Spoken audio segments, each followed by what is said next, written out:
나에게도 함께 하겠습니다. 주님 안에 있는 참나는 능력, 사랑, 지혜, 충만. 주님 안에 있는 내 삶은 일체 은혜, 감사. 생각에 빠지지 않고 잘 보고 잘 듣습니다.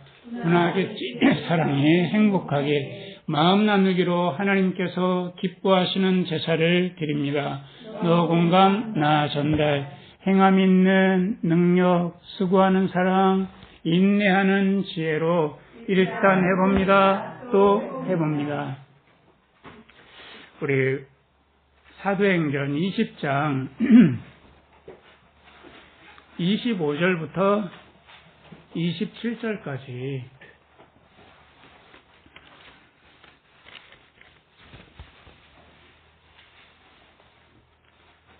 신약의 224쪽에 있습니다.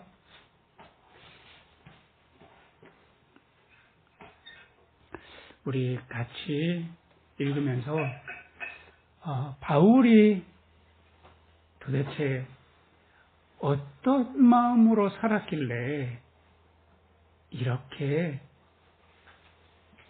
말할 수 있을까? 바울이 말한 지금 고별 설교를 하면서 3년 동안 한솥밥 먹었던 그 에베소 교회의 대표자들에게 아주 자신의 삶을 함축해서 나는 이렇게 살았다라고 말합니다. 어떻게 살았는지, 어떠해서 그런 말을까지 할 수 있었는지 한번 생각해 보면 좋겠습니다. 보라, 내가 너희 중에 왕래하며 하나님 나라를 전파하였으나 지금 내가 다 내 얼굴을 다시 보지 못할 줄 아노라. 그러므로 오늘 너희에게 증거하노니 모든 사람의 피에 대하여 내가 깨끗하니 이는 내가 꺼리지 않고 하나님의 뜻을 다 너희에게 전하였음이니라. 바울이 자신의 삶을 너무 잘 알고 있는 에베소 대표자들에게 고별 설교하면서 뭐라고 말합니까?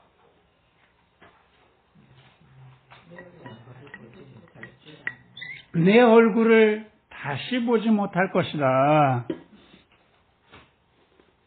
어떤 부분에 있어서는 정말 제 마지막 순간인 거예요. 그러면서 27절에 내가 거리낌 없이 하나님의 마음, 하나님의 뜻을 다 어떻게 했다 합니까? 어떻게 전했다고요? 다 전했다. 미련도 없고 후회도 없다. 저는 정말 이 바울의 이 고백을 보면서 사실은 너무너무 부럽습니다. 이렇게 은퇴를 하신 목사님, 최근에 은퇴하신 목사님 계신데 그분 일을 보면 어떻게 저렇게 사역을 끝까지 쭉 하시고 은퇴까지 하게 됐을까? 부러운 마음이 있고요. 또 한편으로는 진짜 부러운 사람은 하나님께서 너 일이 다 했지, 나랑 같이 살자.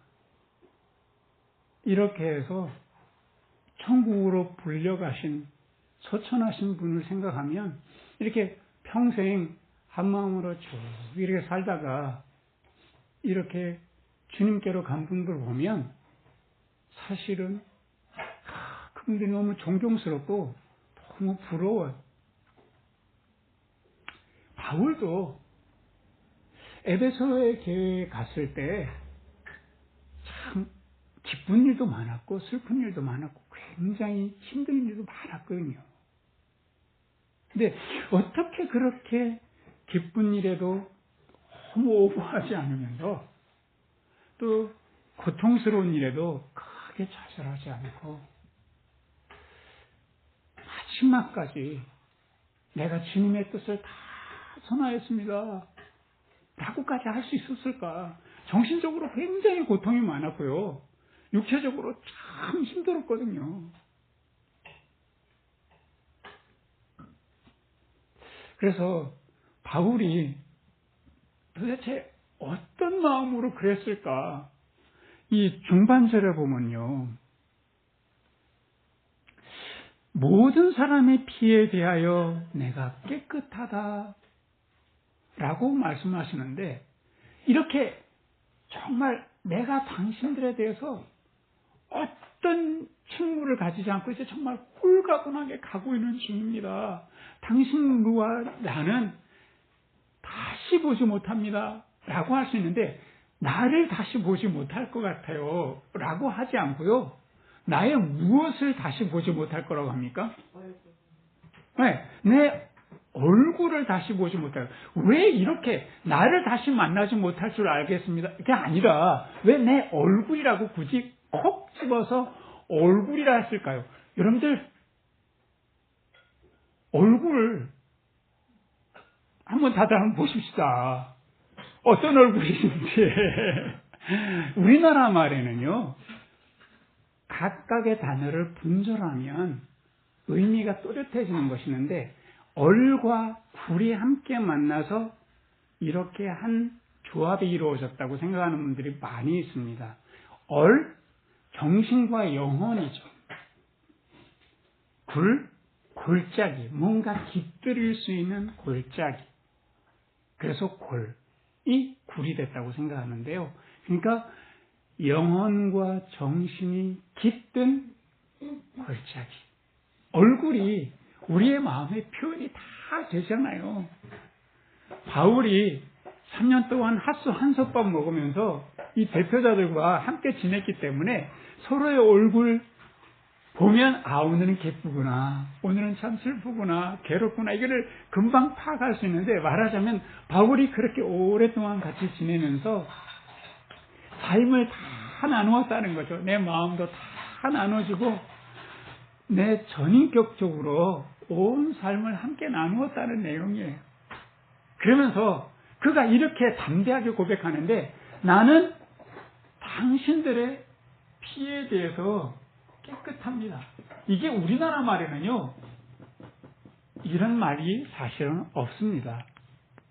우리가 난 책무를 다 했어, 내가 이제 너네들 다 키워서 이제는 출가하는 거, 나 이제 책무를 다 한 것 같아, 이럴 때 나는 너희들의 피에 대해서 깨끗해, 이거 너무 막 심각하지 않습니까?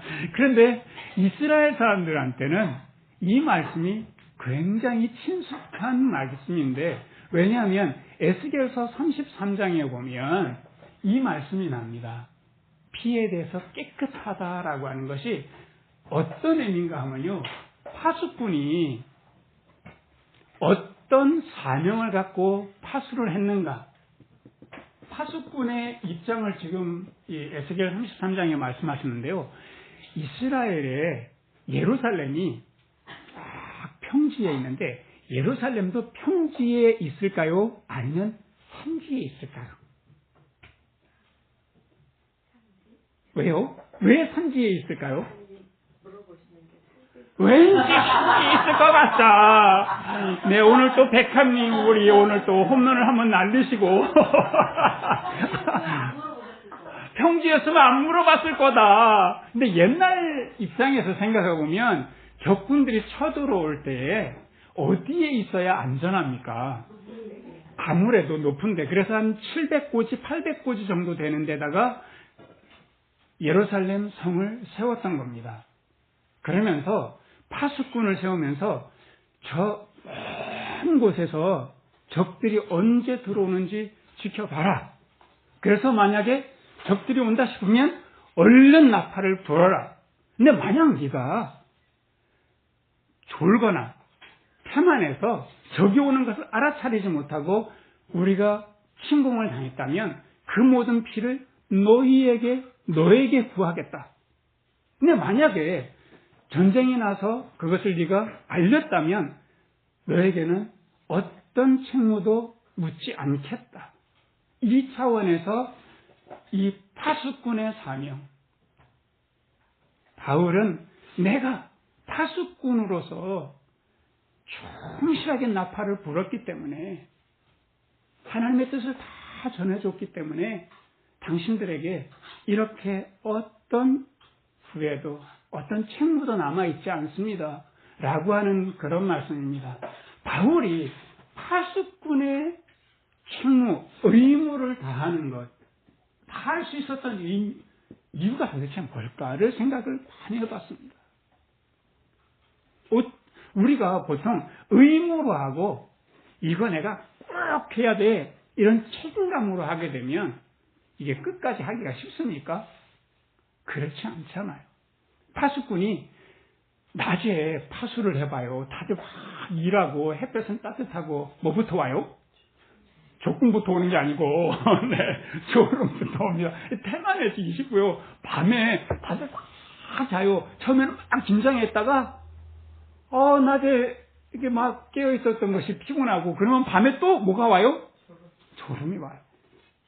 그래서 이렇게 낮에도 밤에도 파수하기가 참 힘든 이 상황에서 의무감으로 책임감으로만 이렇게 파수할 수 있겠냐고. 어떤 마음이어야 될까?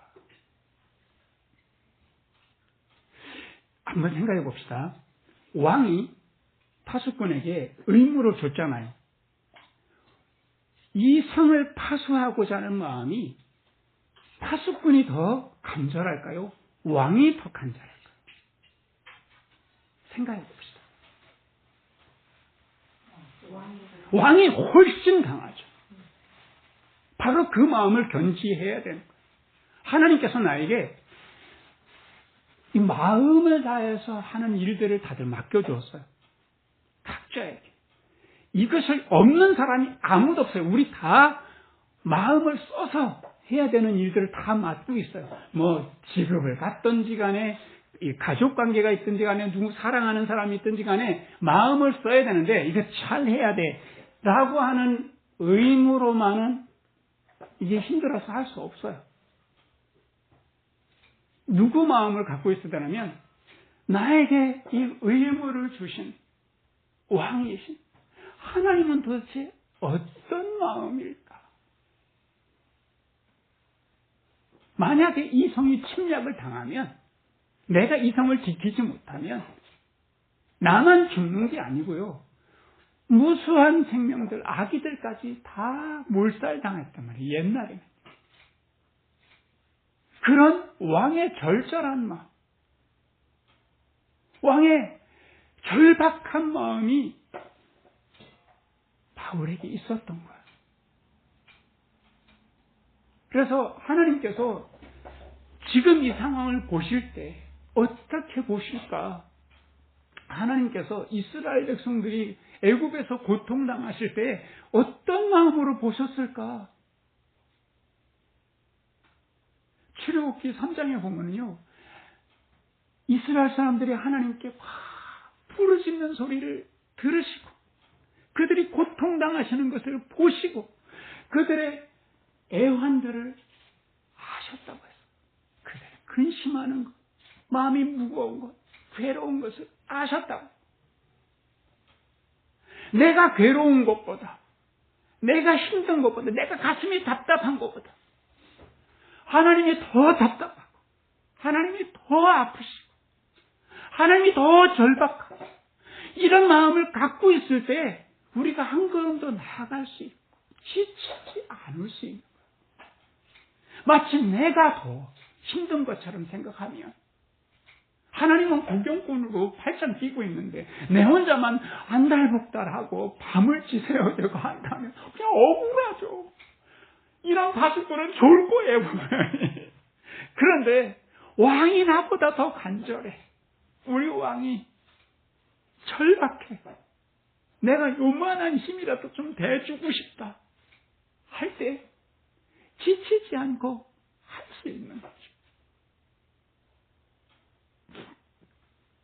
그래서 도대체 하나님의 마음이 무엇일까? 하나님이 지금 우리를 얼마나 더 깊이 사랑하시고 얼마나 더 안타까워하시고 얼마나 더 절절하실까? 우리의 가슴에 품고 우리의 일을 감당했으면 좋겠습니다. 그러면 할 수 있습니다. 끝까지. 이 마음을 누가 그 마음을 아셨는가 하면 예수님이 아셨어요. 그래서 그 마태복음 9장 36절에 보면 그 이스라엘 백성들이 목자 없는 양같이 이렇게 유리하고 다니는 모습이 너무 안타까워서 예수님께서 너무 마음에 민망하셨더라라고 하는데, 이 민망했다라고 하는 걸 원어로 찾아보니까요, 이거는 보고 읽어야 돼. 너무 길어가지고. 스플랑크니조말. 길기도 해. 스플랑크라는 말이 이 내장이라는 말이에요. 무슨 말은 스플랑크니조말. 힘들어. 내장이 끊어질 듯한 그런 간절한 연민을 가지고 이렇게 표현하는 거야. 이거를 다 설명하기가 참 어려워서 그저 우리나라 말에는 민망하다는 말로 다 표현이 안 돼서 제가 원어를 지금 이야기하는 거야. 예수님께서 하나님의 마음을 품고 보니까 내장이 끊어질 것 같은 거예요. 그 마음을 품고 사셨던 거죠. 그래서 예수님께서 십자가 지시는 그 자리까지 가실 수 있었던 거죠. 내가 해볼래. 내가 이 의무를 받은 사람은 내 책무를 다해볼래. 나의 뚝심 보여줄까? 이래가지고는 갈 수 없는 이 길인 거예요. 사랑하는 거, 내 마음을 다해서 쏟아서 하는 거, 하나님의 마음을 가지고 있어야만 가능한 거예요. 주님의 마음을 품고 우리가 가는 이 길 끝까지 잘 감당하시길 주님의 이름으로 축원합니다. 그리고 참 사람들 볼 때요, 내가 정말 마음을 갖고 사랑해 보려고 애를 써보면 금방 알게 되는 게 뭔가 하면, 사랑하는 거 내가 취미가 아니네, 이거. 내 덕미 안 맞아, 이거. 이거 답답해 죽겠고, 한마디 해줬으면 좋겠고, 막 혼내줬으면 좋겠고, 이런 마음이 막 올라와요. 왜냐하면 그 사람의 겉모습이 나를 힘들게 하거든요.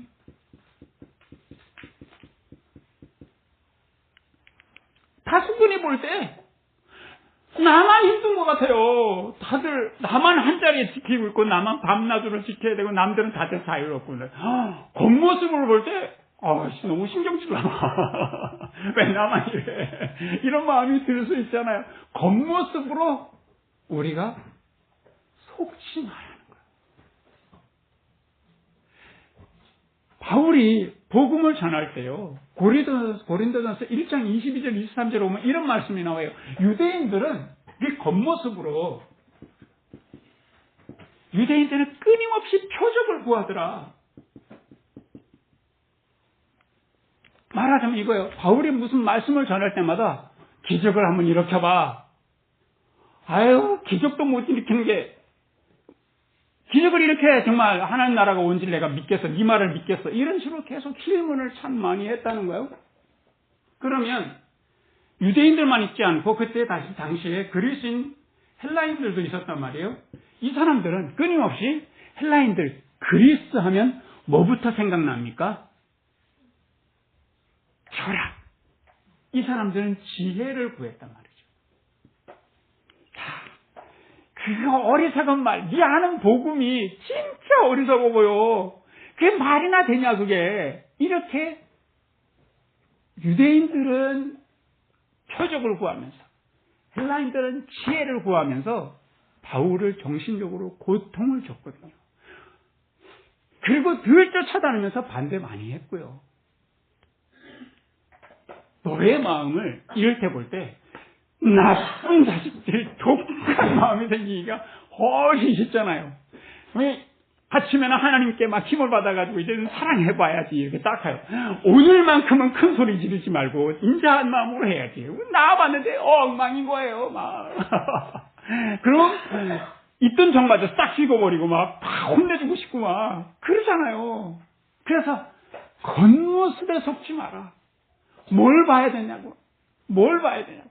너의 속마음인 거야. 유대인들이 왜 표적을 구하냐면 지금 사는 게 고생스럽거든요. 하나님 나라 그렇게 말로만 하지 말고 우리의 삶을 와해칵 뒤집어서 정치가 변화되고 저 지금 황제가 죽어버리고 막 정말 우리 유대인을 정말 우대하는 그런 메시아가 당장 오는 게 우리가 원하는 거지, 이렇게 예수가 십자가에 죽은 이야기 듣고 싶지 않아 하는 그의 마음속에 고생스러워. 정말 인생 자체가 유대인들은 고생이야. 지금 이 에베소에 있는 이 유대인들은요, 더군다나 자기 고향에서 못 살아요. 너무 힘드니까 타국에 와 사는 사람들이야. 그 고생스러운 마음을 바울이 알았던 거죠. 속마음을 알았던 거예요. 속마음이 어떤지. 그리고 이 헬라인들은 왜 자꾸 지혜를 구했겠냐고요. 당시에 엄청난 전쟁이 끊임없이 있었는데 계속해서 20세에서 50세 사이는 징병이 됐는데, 한번 생각해 보세요. 남자들은 제정신으로 살 수 있겠어요? 그러니까 인생이 무엇이냐 이렇게 철학할 수밖에 없는 거예요. 그러면 저 황제가 나를 지켜주냐고요. 나를 지켜주는 대상이 아니라 나를 전쟁터에 내보내는 징집하는 그런 대상이기 때문에 사실은 황제가 나를 두렵게 하는 존재인 거예요. 헬라인들은 지혜를 구하지만 그 속마음은 사실은 두려움이 많은 거죠. 행여 죽을까. 그러니까 인생은 도대체 뭔가 할 수밖에 없었던 거죠. 바울이 그랬기 때문에 정말로 그 속마음을 보고 나면 이 복음을 전하지 않을 수가 없는 거죠. 그래도 나는 그놈의 마음은 도대체 모르겠다. 아직까지 내가 성령의 마음을 가져보지 못한 거야. 그 부분에 대해서 차원을 달리해야 그 마음이 보여요. 내가 여태까지 내 식으로 살아왔던 그 방식으로는 보이지 않을 수 있어요. 그런데 성령님께서 그 속마음을 보여주시고 가르쳐주셔요. 그래서 내가 할 수 없으면, 내가 너를 보고 너의 겉모습 때문에 너무 힘들면 하나님, 주의 성령님께서 그의 속마음이 뭔지 내 마음에 깊이 좀 알려주세요.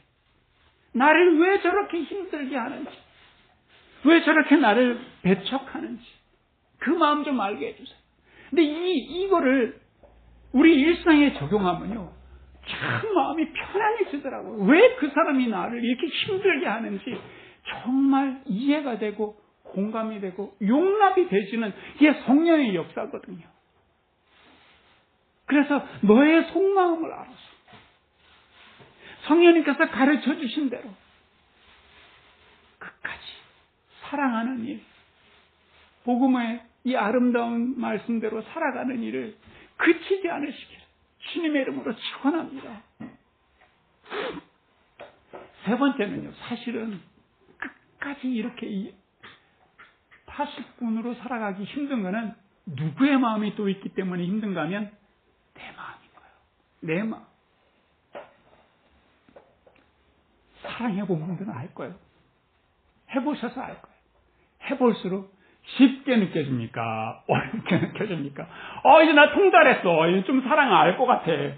바로 그 다음날 KO 당하는 일이 벌어져요. 이럴 줄 모르는 일들이 또 벌어집니다. 그래서 내 한계가 느껴지고 내 무능이 느껴지고 지금 어떻게 해야 되는지 모르겠어. 이런 마음이 느껴지거든요. 그래서 우리 자꾸 이런 생각이 들어요. 왜 나만 이렇게 고생하지? 왜 나만 이렇게 홀로 고생하지? 남들은 다 웃으면서 남들은 너무 행복해 하는 것 같아요. 근데 나만 고생스러운 것 같아. 근데 저는 이렇게 함께 모여서 같은 마음으로 한 마음으로 이렇게 말씀들을 나누고 마음을 나눠서 사실 너무 행복해요. 나만 고생하는 게 아니구나. 다 이렇게 마음고생하고 다 이렇게 한계를 느끼고서 괴로워하는구나 이러면서 서로 마음이 공감할 수 있는 게 너무 감사하죠. 자, 이럴 때 바울은요, 빌립보서 2장 5절에 너희 안에 그리스도의 마음을 품으라. 내 마음 안에 내 마음으로 채우지 말라 이거예요. 내 마음으로 채우면 자꾸 내 한계 앞에 주저앉게 되고 상대방 미워지고 하나님 왜 이렇게 답답하게 나를 인도하시지? 하나님 원망될 수도 있어요. 그래서 너희 안에 무슨 마음, 누구의 마음을 가져라? 너의 마음은 그리스도의 마음을 가져. 그리스도의 마음. 그래서 그리스도의 마음을 가진다라고 하는 것은 내 삶에서 함께 걸어가는 거야. 내가 기쁠 때 주님, 내가 기뻐요. 주님 마음이 어떠신가요? 내가 답답할 때 하나님 괴로워 죽겠어요. 주님의 마음이 어떠신가요? 하고 주님께서 나도 마음이 괴로워. 아니, 네 마음을 조금만 달리 생각해요. 조금만 더 넓게 생각하고 조금만 더 깊이 생각해봐 하고 나에게 주님의 마음을 주시는 것이 있다. 그래서 주님의 마음을 내 안에 품게 되면 내가 끝까지 이 파수꾼의 사명을 감당할 수 있다는 것. 제가 이 풍호 마을에 살면서 8월이 되면은 저도 모르게 끊임없이 나도 모르게 가요를 하는 것이 있어요. 사랑은 아무나. 왜 내가 왜 이러지? 아이고, 내가 왜 이러지? 목사가 무슨 사랑은 언제나 이건 안 하고 왜 사랑은 아무나. 내가 왜 이러지? 여기 영꽃 축제 하면요 3박 4일 동안 주야장창 오전 11시부터 밤 10시까지 트로트를 계속 불어대는데요. 거기서 제일 많이 나오는 게 이거예요. 사랑은 아무나 하나. 어느 누가 쉽다고 했나? 저는 이거 들으면서 나중에는 아 이거 주인 찬송가다. 찬송가는 안 되지만 사랑은 쉽다고 누가 말했냐고요. 사랑 어려워요. 하기 어려워요. 내 마음으로는 할 수 없어요. 그래서 누구 마음을 가져보자고. 하나님의 마음. 상대방의 겉모습에 내가 기겁하지 말고 나가 떨어지지 말고 무엇까지 보자? 속마음까지 보자. 나의 마음에 누구의 마음으로 채우자? 그리스도의 마음으로 채우자. 그래서 이렇게 되면 우리가 끝까지 바울처럼 우리 하나님 나라 가는 날까지 내 사명은 사랑하는 사명을 끝까지 감당할 줄 믿습니다. 이렇게 가시길 주님의 이름으로 축원합니다.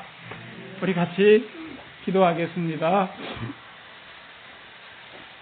바울이 그의 삶을 마감하면서 나는 나의 사명을 다 해놓으라고 고백하고 있습니다.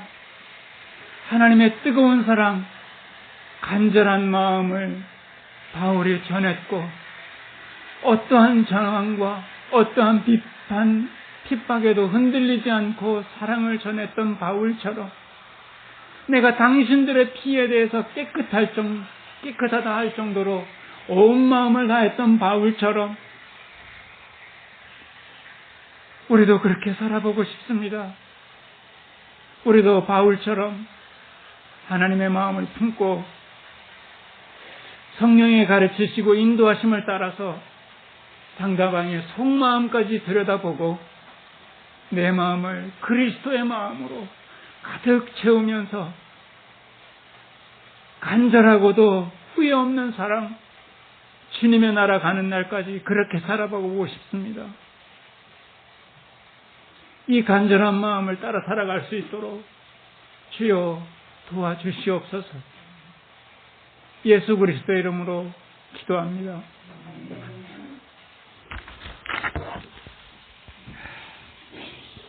우리 찬송가 429장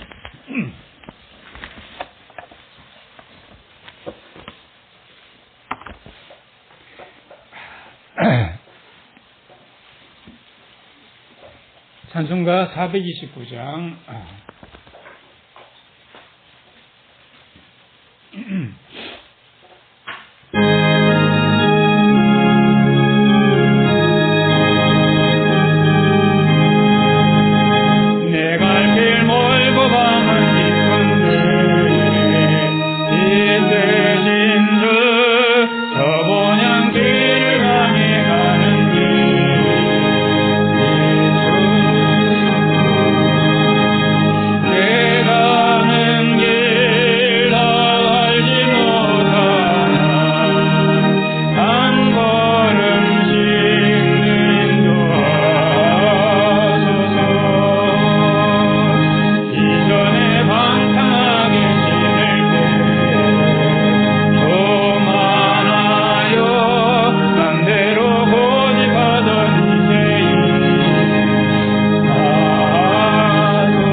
예배를 마치겠습니다.